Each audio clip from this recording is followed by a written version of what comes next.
Hello students, last video में हमने gravitation chapter शुरू किया, न्यूटन्स लॉ ऑफ ग्रेविटेशन किया और एक उसको नई चीज़ में यानी कि वेक्टर फॉर्म में हमने उसको जो है वो एक्सप्रेस करके दिखाया। आज जो हम टॉपिक करने जा रहे हैं वो बहुत इंपॉर्टेंट टॉपिक रहेगा ग्रेविटेशन का। एग्जाम में यहाँ से क्वेश्चन आता ही आता है और जितने भी आप कॉम्पिटिशन एग्जाम देते हो, नीट है, IIT है, न्यूमेरिकल भी इस पोर्शन में से आपके पास पक्का मिलेगा या कंसेप्चुअल पक्का मिलेगा।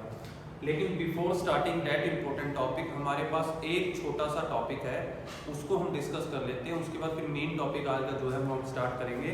जो पहला टॉपिक हम करने वाले हैं वो हो सकता है आपने 9th क्लास में भी किया हो, लेकिन आपको रिमाइंड नहीं होगा तो मैं रिवाइज करा देता हूँ।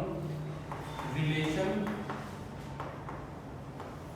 Between small G and capital G. Small G और कैपिटल जी में रिलेशन क्या है वो हम थोड़ा सा एक्सप्रेस करने वाले हैं। यहाँ पर देखिए, हमने अर्थ ली, ये अर्थ कंसिडर कर ली, इसकी radius capital R, centre O, mass capital M। ठीक है, कोई बॉडी हमारे पास यहाँ रखी है अर्थ के सरफेस पे जिसका मास जो है वो स्मॉल m है। तो हमें पता है अर्थ इस पे अट्रैक्शन की फोर्स लगाएगी, then force of attraction by earth क्या होगी आपको पता है, F is equal to G, capital M mass of earth, small m mass of body और R का स्क्वायर, क्योंकि वो R डिस्टेंस पे रखी हुई है। ये चीज कोई नई नहीं है, अब आपको अच्छे से पता है, 9th में ही की थी और लास्ट वीडियो में रिवाइज हो चुकी है अच्छे से हमें।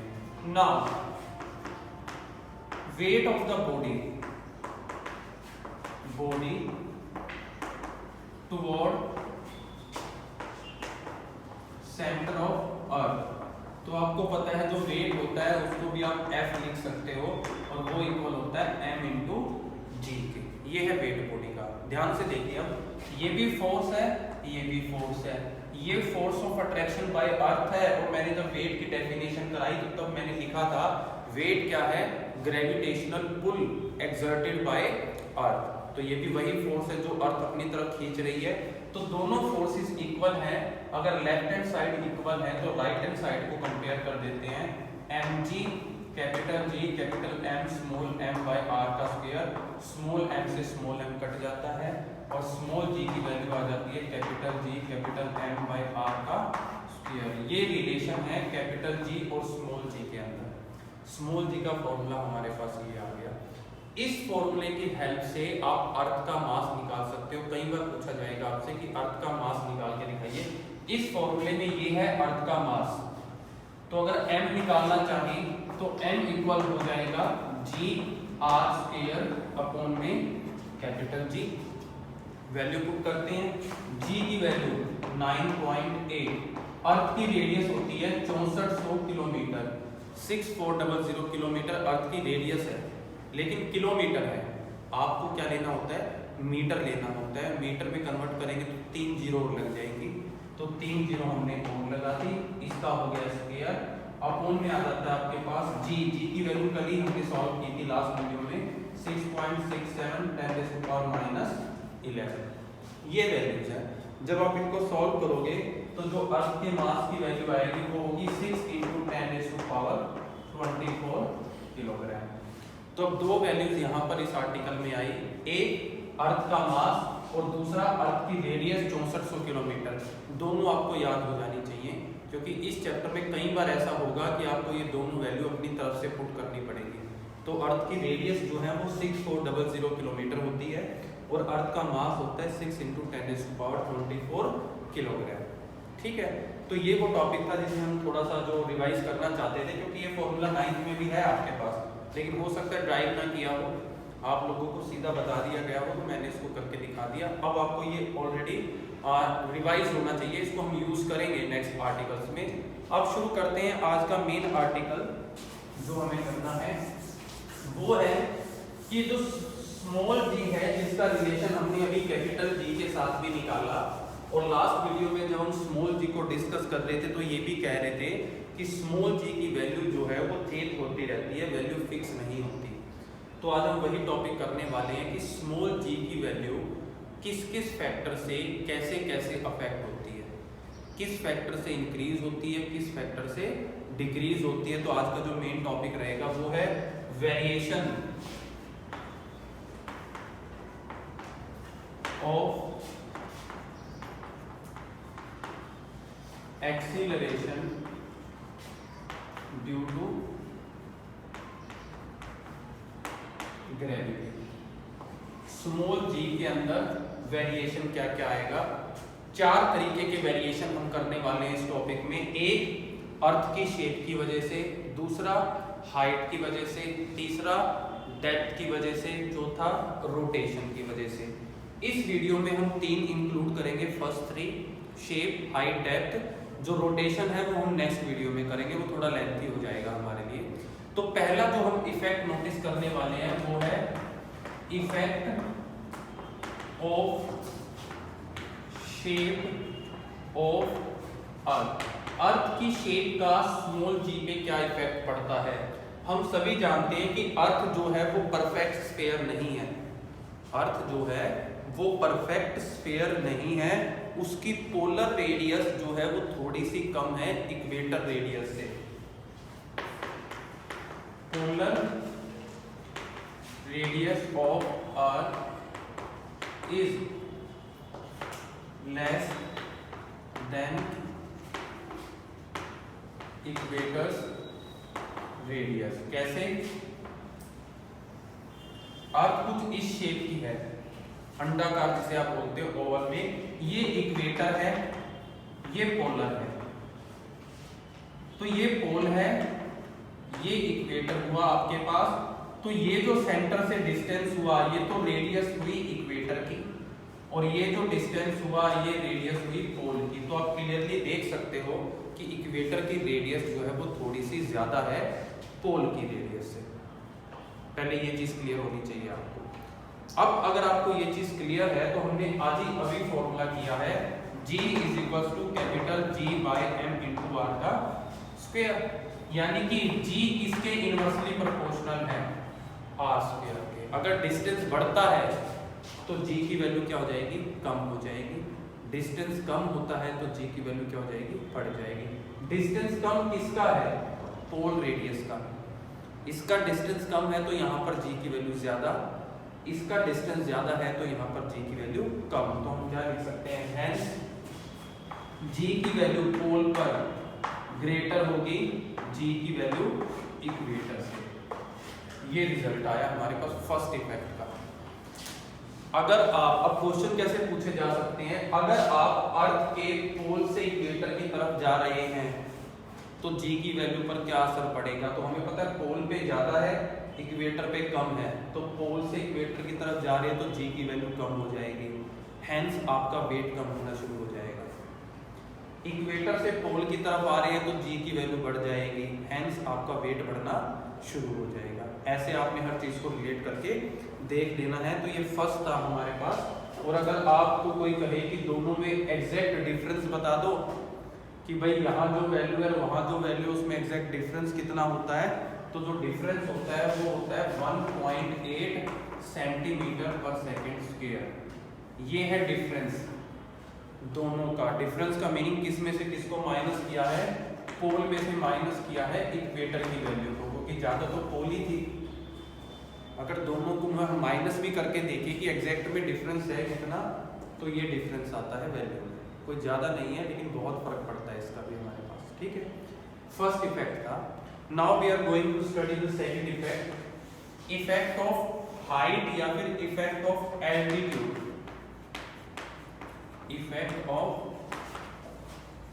हाइट लिख देते हैं सिंपली समझने के लिए, नहीं तो एल्टीट्यूड भी दिखाई दे सकता है आपको। एल्टीट्यूड का मीनिंग भी हाइट ही होता है हमारे पास। इसका कहने का मीनिंग ये है कि अगर हम अर्थ के सरफेस से ऊपर बढ़ना शुरू करें, अर्थ का सरफेस छोड़ के ऊपर जा रहे हैं, जैसे रॉकेट जाता है, जहाज जाता है, हेलीकॉप्टर ऊपर है सब, तो G की वैल्यू पर क्या फर्क पड़ता है, वहां G की वैल्यू कितनी होगी। तो देखिए हम कंसीडर कर लेते हैं कि ये अर्थ है हमारे पास, अर्थ की रेडियस r, सेंटर O, मास m। पहले कोई बॉडी यहां पर थी A पॉइंट पर जिसका मास स्मॉल m था। ठीक है, जब वो अर्थ के सरफेस पे थी तो एक्सीलरेशन ड्यू टू ग्रेविटी की वैल्यू थी g। सिंपल जी। अब हमने मान लिया कि ये बॉडी A से B पर चली गई,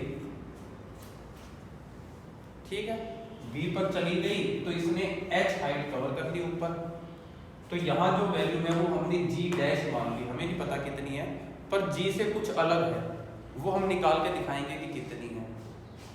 सिंपल कंस्ट्रक्शन, कोई ज्यादा कॉम्प्लिकेटेड नहीं है। जब सरफेस पे थे तो g की वैल्यू क्या थी, g थी, h हाइट से ऊपर चले गए तो g की वैल्यू चेंज होकर हमने क्या लिख दिया, g डैश लिख दिया, ठीक है। कंस्ट्रक्शन पार्ट आप लिख लेंगे कि let a body of mass m is taken from point A to B by a distance h, at A value of acceleration due to gravity is g and at B value of acceleration due to gravity is g dash, which is have to be solved, जो हमें अभी solve करनी है। अब देखिए question करते हैं। Now at point A point पर जब वो बॉडी सरफेस पे है then g is equal to capital G m by r का स्क्वायर। सिंपल यही फॉर्मूला हमने किया है। And at point B g की वैल्यू है g डैश, फॉर्मूला क्या हो गया, G m r का स्क्वायर, r होता था डिस्टेंस, लेकिन जब बॉडी B पर है तो सेंटर से डिस्टेंस क्या हो जाएगा, r प्लस h हो जाएगा, तो यहाँ आ जाएगा r प्लस h का square. Equation first, equation second, divide second by first, then g dash by g dash की value gm r plus h का स्क्वायर, डिवाइड करेंगे तो नीचे gm ऊपर r का स्क्वायर, gm से gm cancel out, r square r plus h का square. यहाँ तक तो कोई कंफ्यूजन नहीं होनी चाहिए आपको। तो अगर इस g की वैल्यू निकालनी है तो g डैश, g ऊपर चला जाएगा, g r square r plus h का स्क्वायर, ये है नया g। ये तो सिर्फ नए g की वैल्यू है, इसको थोड़ा सा और सॉल्व कर लेते हैं ताकि आप एक कंक्लूजन निकाल सको, वो ये कि क्या वैल्यू पहले से इंक्रीज हुई या क्या वैल्यू पहले से डिक्रीज हुई। ये तो कैलकुलेशन पार्ट है। If someone ask you directly about the conceptual answer कि if one is moving up from earth surface then value is increasing और डिक्रीजिंग, तो वहां पर आप इक्वेशन थोड़ी ना बताओगे, वहां पे आपको आंसर एक वर्ड में देता है कि या तो इंक्रीज हो रही है या डिक्रीज। तो हम उस कंक्लूजन को भी देख लेते हैं कि वो क्या रहा है। तो इसी में देख लीजिए हम क्या करते हैं, नीचे से r स्क्वायर, r को बाहर ले आते हैं इस ब्रैकेट से। आप इस ब्रैकेट से r को बाहर लेके आओगे तो g डैश ऊपर है g r स्क्वायर, नीचे से r बाहर आएगा तो स्क्वायर है तो r स्क्वायर भी बाहर आएगा, अंदर r की जगह 1 और h के फॉर्म में आ जाएगा r का स्क्वायर। सिंपल मैथमेटिक्स है ये। r स्क्वायर से r स्क्वायर कैंसिल आउट, अब रह गया g अपॉन में 1 प्लस h बाय r का स्क्वायर, ठीक है। इसको ऊपर ले आओ, ध्यान से देखना, g डैश g, नीचे वाली टर्म ऊपर आ गई तो पावर हो गई -2। यहां तक क्लियर सबको। एक मैथ की थ्योरम है बाइनोमियल थ्योरम। वो बाइनोमियल थ्योरम क्या कहती है, वो बाइनोमियल थ्योरम ये कहती है कि अगर a प्लस b की पावर n है तो आप इसको लिख सकते हो a plus N B, power जो है वो सेकंड टर्म से मल्टीप्लाई हो जाती है। ये बाइनोमियल थ्योरम का रिजल्ट है जो हम यहाँ यूज करने वाले हैं। तो अब हम यहाँ पर लिखेंगे बाइनोमियल थ्योरम, माइनस को मल्टीप्लाई होगा सेकंड के साथ तो g dash will become g1, minus को मल्टीप्लाई करोगे माइनस का साइन आ जाएगा -2h बाय r। ये रिलेशन है। अब आप जरा ध्यान से देखें, अगर इस g को मैं मल्टीप्लाई करूं अंदर तो ये हो जाएगा g -2hg बाय r। जो नया एक्सेलरेशन ड्यू टू ग्रेविटी है वो किसके इक्वल है, ओरिजिनल में से कुछ क्या हो रहा है, कम हो रहा है, माइनस हो रहा है ना कोई चीज, तो कुछ भी कम हो रहा हो, चाहे कितना भी कम हो रहा हो, लेकिन कम तो हो रहा है। इसका मीनिंग है जो नई एक्सेलरेशन ड्यू टू ग्रेविटी है वो पहले वाली से कम है। It means if we are moving from up from Earth's surface, then value of acceleration due to gravity is decreasing. Hence, our weight is decreasing. ये कंक्लूजन है जो आपको पता होना चाहिए. ठीक है, ये था सेकंड हमारे पास इफेक्ट जिसको हमने किया.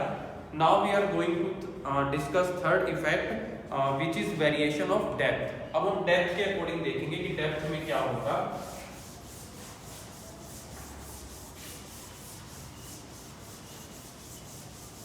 अब हम अर्थ के अंदर, सरफेस के अंदर होल करके अंदर जाएंगे तो देखिए उसमें क्या चीज होने वाली है. तीसरा है वेरिएशन विद डेप्थ.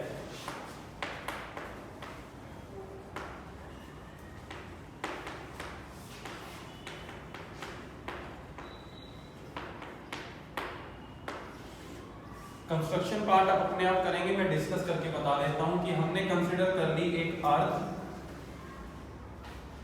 जिसका सेंटर O है और रेडियस जो है वो R है.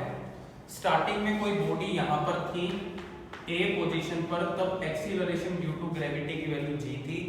थोड़ी देर बाद वो यहां से यहां आ गई, इतना अंदर आ गई जिसको हमने नाम दिया D डेप्थ में आ गई.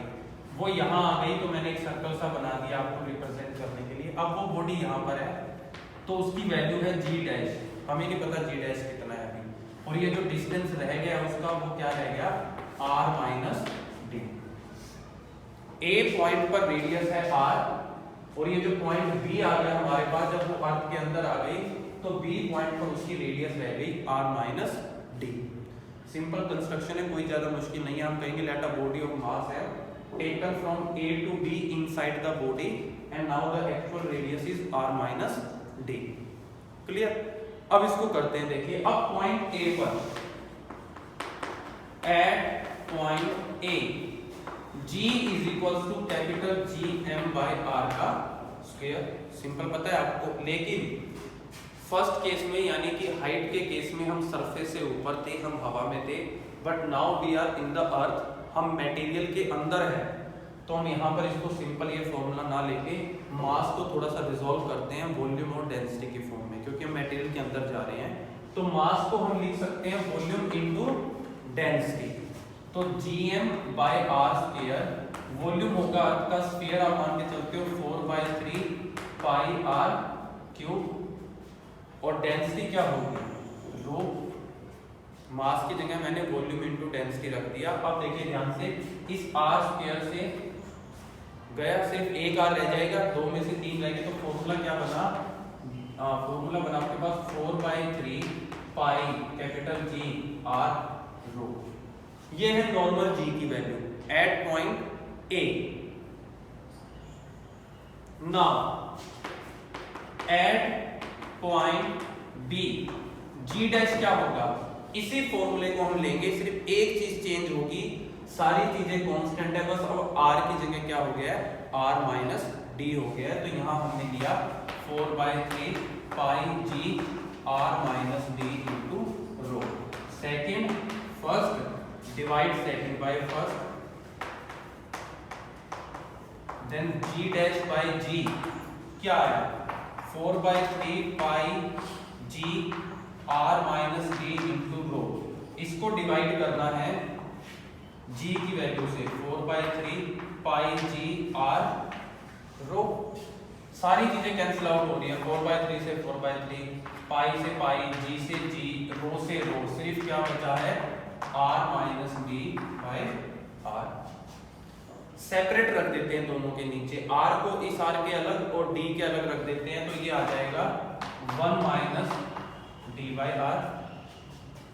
G की वैल्यू उस तरफ ले जाएं तो G डैश क्या आ जाएगा आपके पास, G डैश आ जाएगा G 1 minus D by R.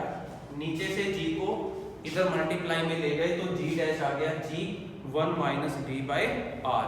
ये है मेन फॉर्मूला, और इसी फॉर्मूले से क्लियर हो जाता है जो नई वैल्यू है G की, वो ओरिजिनल में से कुछ क्या हो रहा है, माइनस हो रहा है. Here again value is decreasing, यानी कि अगर हम अर्थ के सरफेस के अंदर भी जाएं तो भी G की वैल्यू क्या हो रही है, डिक्रीज. तो ओवरऑल कंक्लूजन क्या है कि value of G is maximum only at the surface of earth. If we are moving either up or down, in both cases value of G is decreasing from its actual value. इसका एक special case कर लेते हैं जो 1 marks में आपसे बहुत ज्यादा पूछा जाता है। स्पेशल केस क्या है कि अगर वो बॉडी डाउन में जाते जाते यहां से शुरू हुई, आते आते आते आते यहां आ जाए, सेंटर पे ही आ जाए। सेंटर पे आने का मीनिंग है ये जो D था किसके इक्वल हो जाए, R के इक्वल। अगर यहां से यहां तक D डिस्टेंस है तो R के इक्वल तो है, तो हम यहां लिखेंगे इफ D becomes R, इसका मीनिंग है एट सेंटर पे अगर बॉडी आ गई तो इस फॉर्मूले में G dash is equal to G 1 minus D की जगह आप R रखोगे, R बाय R, ये हो गया 1, 1 में से 1 गया 0 और वैल्यू क्या आ गई 0। यानी कि अर्थ के सेंटर पर एक्सीलरेशन ड्यू टू ग्रेविटी क्या होती है, 0 होती है। और इसका मीनिंग क्या हुआ कि आपका वेट अर्थ के सेंटर पे क्या हो जाएगा, 0 हो जाएगा। जी नहीं पूछेंगे, वेट पूछेंगे आपसे। तो जब जी 0 है तो आपको पता है वेट क्या होता है, मास इंटू जी, तो वेट भी 0 हो जाएगा। तो ये बात आपको याद रखनी है, weight of a person is 0 at the centre of earth. ठीक है, और मैक्सिमम कहाँ होगा वेट, सरफेस पे, क्योंकि जी की वैल्यू क्या होगी, सरफेस पे मैक्सिमम। और कोई आपसे इनडायरेक्टली ये पूछ ले मिनिमम वेट कहाँ होगा, सेंटर का नाम ना ले, तो आपको पता होना चाहिए मिनिमम सेंटर पे होगा, क्योंकि जी 0 सिर्फ सेंटर पे ही है।